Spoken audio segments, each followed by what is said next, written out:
In this video today, I'll be covering the kind of architecture and the kind of systems that a go-to-market engineer will build.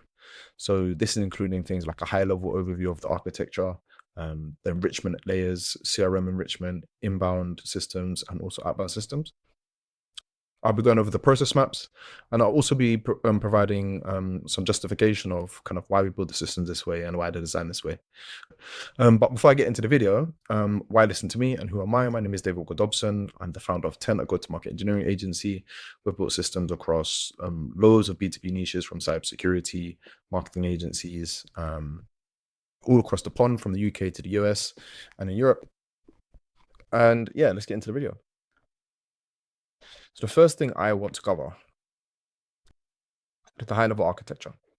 Now, for me, in my opinion, we have 3 layers. So the first being the system of record. Now, in this example, we have HubSpot, but it could be anything. It could be a Google Sheets, it could be Airtable, it could be Attio, it could be Close.io, it could be anything, right? It can be Superbase. The point here is that this system of record owns the contacts, the companies, and the deals, and is typically the final authority on truth. And this is what feeds and marketing and sales. Now, in my humble opinion, in terms of like CRM design and what data should be in the CRM, yes, it should be a source of truth, but my belief is it doesn't necessarily need to have your whole total addressable market in it. I think that sometimes it's better to have that externally, or not even externally, but in maybe like its own database, maybe like a Superbase database. And then to use the CRM as more of a way where, or a place where you're actively engaging these contacts, like day to day, or they've already showed some form of interest and you're typically trying to work on the deals. That's my opinion. Anyway, we can go into that in like maybe a later video. Now, layer 2 is the intelligence and enrichment layer.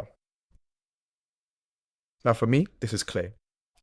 But there's loads and loads of other tools out there that deliver this kind of service. But Clay, for me, it just ticks all the boxes. Now, Clay, this intelligent enrichment engine, this is where like we do our enrichments, we do some automations, maybe we do some cleaning, we do some validation, we're scoring leads. But it's a temporary working layer. So it pulls records from HubSpot or our database. Like I said, it enriches and validates and scores and does our research. But it also decides what we're actually going to send back or where we're going to send our data at the same time. And we can typically do that with formulas. More detail on how we're going to use Clay and how we should kind of design our Clay tables later. And then layer 3, finally, is the automation and governance. So this is typically the no-code layers. This is NAN or Make or native workflows, even custom code. Now, this typically controls when enrichment will run, what gets written back, how often data refreshes, and what gets blocked and what doesn't. Well, it's also a very, very good tool to automate some of the tasks or aspects of kind of go-to-market work that Clay might not necessarily be well built for. So, for example, we'll build our own custom social signaling scraper all inside NAN. Typically, yes, now the Clay does offer this kind of data. At the time it didn't, so we just built a custom inside NAN because Clay doesn't have that kind of customization in the same way NAN does. So that's just some insight. Now let's go into enrichment design. So enrichment, for me, layers. So layer A, B, C, and D. Now, layer A is our firmographics. So this is the company size, the industry, the revenue range, where the company lives. Layer B is the technographics.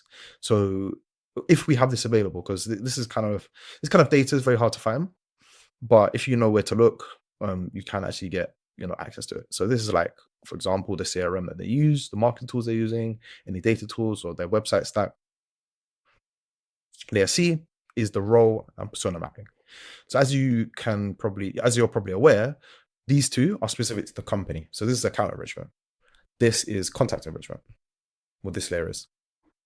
Now, this is how senior this contact is. And you can do this by just doing a true or false kind of prompt inside GPT or Claude.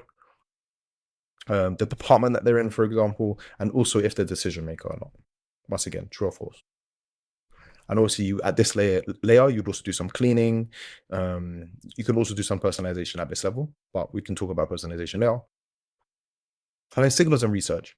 Now, signals and research, there's actually two different types of signals and research that you can actually do.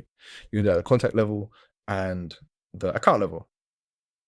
I probably should have separated these, but for this example, let's just stick to it's just one layer.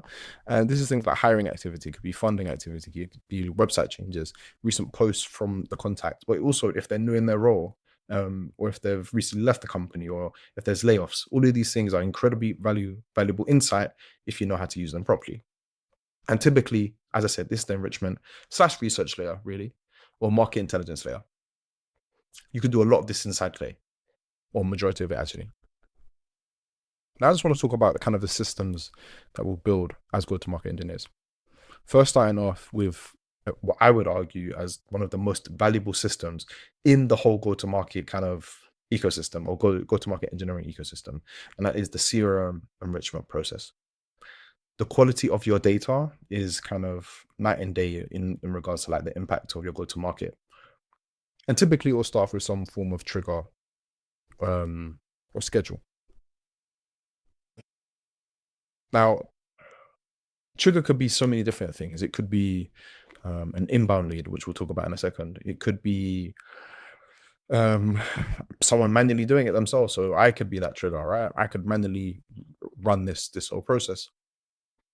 But typically what will happen is the trigger will happen and then the data will be pulled from that database, in this case, HubSpot.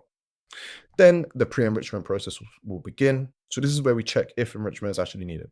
Because what we don't want to do is enrich a record that was enriched yesterday. We're just wasting our resources and in essence, basically polluting the CRM. And like I said, it actually avoids waste, duplicate enrichment, and CRM pollution. Then we have the enrichment layer, which we've already just spoken about. And then we're going to normalize data. Like I said, this can all be done inside Clay with formulas and also maybe some AI as well. Then we define the write back rules. Now this can be done inside Clay or inside NAM. Both can be used, or even custom code. But here we're just defining kind of what is getting updated, what format it is getting updated in, and if it should or shouldn't be updated, right?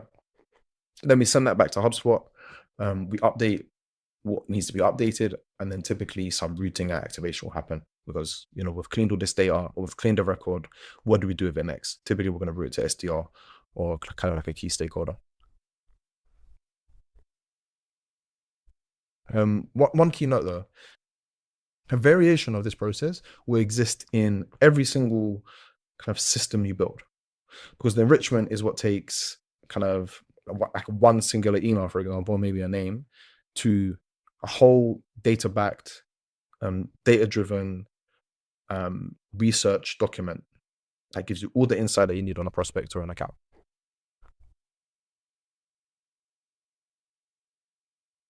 So now we're going to talk about the inbound enrichment or inbound and outbound. And as I said, very, very similar, right? So once again, we have our trigger, but our trigger in this case is a marketing initiative. So this could be organic content, and we could be monitoring our kind of our team with Triggerfy. It could be a webinar. It could be an opt-in form. It could be loads of different things. It could be website visitor identification. It could be loads of different things, right? Once again, we're going to pull the records from HubSpot, and then the enrichment process will begin. We're going to sync it back to HubSpot, and then we would route the leads to wherever it needs to go. So it could be an SDR if they're like a super high value account, or it could just go straight into automated campaigns on cold email or LinkedIn.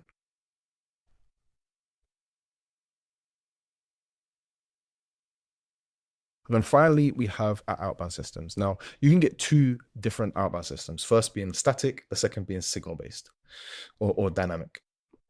Now, you can build lists with loads and loads of different kind of ways or approaches, right? You can do custom scraping. You could use market signals. So like I said, that this is dynamic list building. You can use social signals. We spoke about Triggerfy earlier. You can scrape public databases, so Clutch, G2, and so on.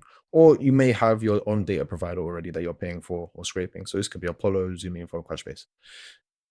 Typically, depending on the form or the format or the source of the data will depend on how you approach your enrichment process.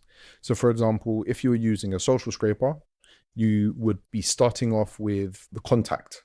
So you start off by cleaning and validating the contact before you move on to your account enrichment and scoring, because you want to make sure that this contact is within ICP before you even bother wasting resources on like looking whether the company's a fit, right? But typically, if you're building these kind of lists in Apollo or Zoom Info, typically you're going to start off with doing your enrichment with the account. And once again, or doing your research with the account, because you need to make sure that the account is a fit before you move on to the contact. And once again, we have our pre-enrichment, enrichment layer, data normalization, write-back rules. We'll sync back to HubSpot, and then we're going to route the leads wherever they need to go. So if for example, you've scraped a massive custom database, you put it through your enrichment process. Then, depending on the score, you're going to route to your SDR, or once again, cold email or LinkedIn automation. And that's it really. This video is super short. I just wanted to give a high-level overview of the kind of systems that exist, how we should design them. The next video, I'm going to be going into kind of clay table architecture, and go into a bit more detail in regards to kind of the way we design clay tables and why we design them in specific ways, depending on the circumstance.